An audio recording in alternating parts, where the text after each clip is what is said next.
Welcome to our discussion on the property landscape in Singapore. Today, we're digging into the debate between residential and commercial assets and what that really means in this changing cycle. I'm really excited about this topic, so where should we kick things off? Well, let's start with residential property. Shelter is a basic need, and in a land-scarce city like Singapore, that gives quite a stable long-term demand floor. But stability doesn't mean everything's rosy, right? Absolutely, yep. The shift from 2020 to 2022 was like floating on a cushion with easy money, but that cushion has deflated now. Exactly. Back then, with those ultra-low interest rates, strong upgrader demand, and fast absorption, it felt like every flip was a winner. But those conditions are gone, replaced by higher interest rates and tighter affordability tests. Right, and developers are already signaling caution, hinting at rougher cycles coming around 2026. That's a big change for what used to be a flip-friendly market. Yep, which means residential now is more about preserving your capital over the long haul, rather than chasing a quick flip. It suits those who can hold on for, say, 3 to 5 exactly. years. You have to be in it for the long run. So, would you say that residential suits investors with patience and strong holding power? Precisely. Investors who are comfortable with operational simplicity, who don't need rapid liquidity. Residential is a conservative capital preservation strategy nowadays. Makes sense, but let me toss a question at you. Given that this is a necessity-based market, isn't it overhyped sometimes to assume stability when market shocks can hit affordability? That's a great point. I mean, while the need for shelter gives it a strong foundation, the market isn't immune to volatility from higher interest rates and a visible pipeline of new completions, which can drive slower sales and erode pricing power. Right, exactly. Now, shifting gears, how does commercial property compare in this evolving cycle? Commercial property operates on a entirely different logic.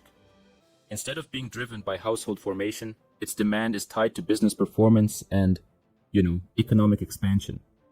And that makes it inherently more cyclical, but also potentially more rewarding if you know your way around the numbers. So commercial is kind of a yield play, right? With higher rental yields and longer lease tenures often on the table. Yeah, definitely. Think of it like this.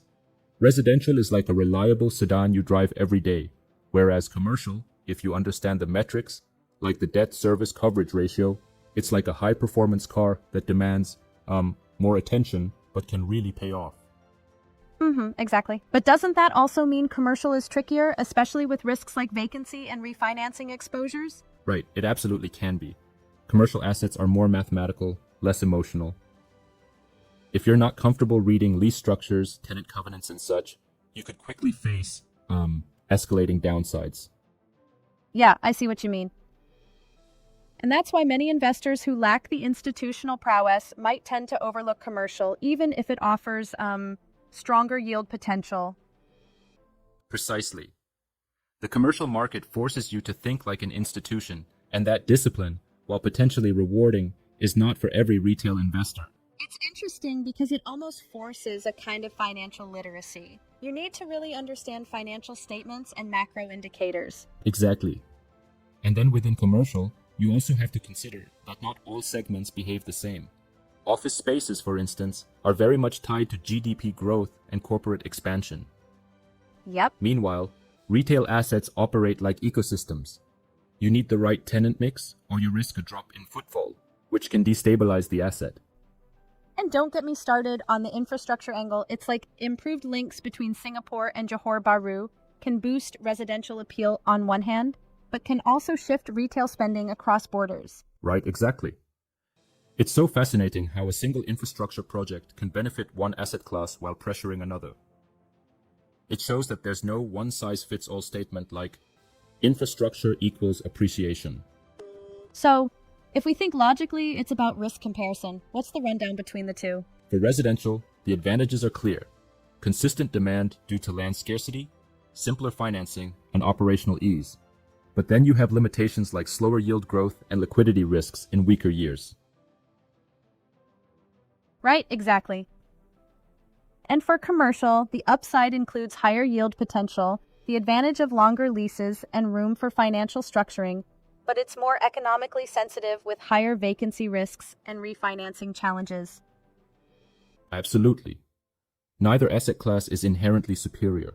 It really boils down to your capital structure and, most importantly, your risk appetite.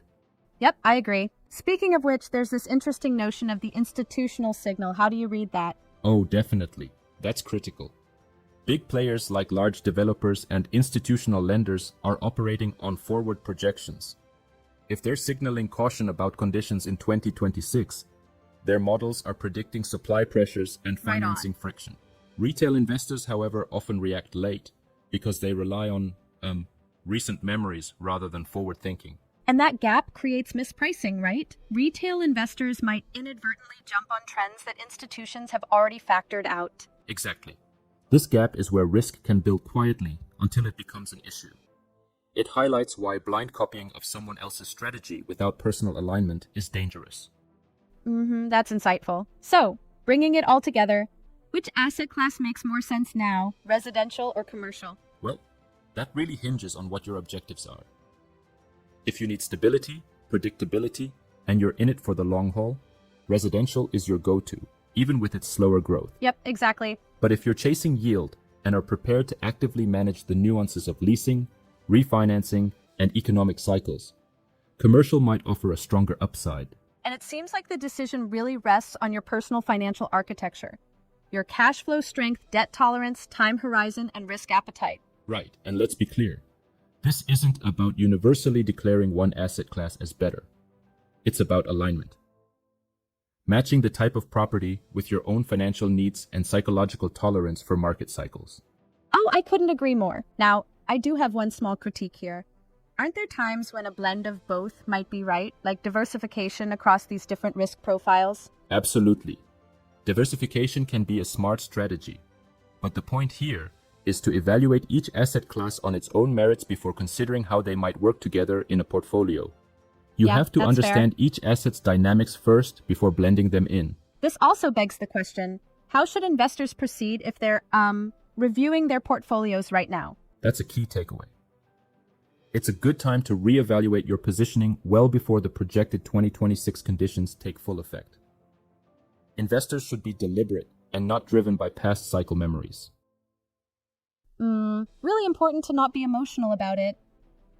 In summary, if stability is what you're after, lean residential. If you're chasing a yield and are ready for a more intense hands-on approach, then commercial is your arena. Exactly. And remember, whether you're dealing with office, retail, or infrastructure impacts, the property game is all about aligning properties with your financial blueprint. Discipline and careful analysis now will pay dividends later. Absolutely, well said. Thanks for this deep dive.